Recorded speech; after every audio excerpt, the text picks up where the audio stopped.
হযরত মুসা আলাইহিস সালামের যুগে দীর্ঘদিন যাবৎ বৃষ্টি হচ্ছিল না। তার উম্মতরা তার কাছে এসে বলল, হে নবী, আল্লাহর কাছে বৃষ্টির জন্য দোয়া করুন।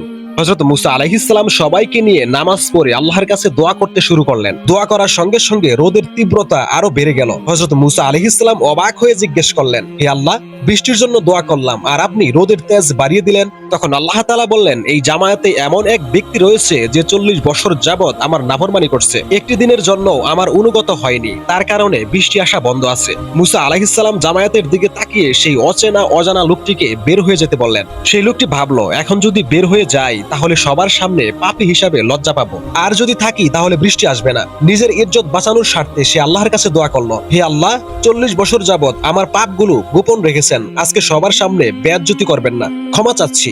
একদিকে দোয়া শেষ হলো, অন্যদিকে আকাশ ভেঙে বৃষ্টি শুরু হলো। হযরত মুসা আলাইহিস সালাম আবারও অবাক হয়ে জিজ্ঞেস করলেন, কেউ তো জামায়াত থেকে বের হলো না, তবে বৃষ্টি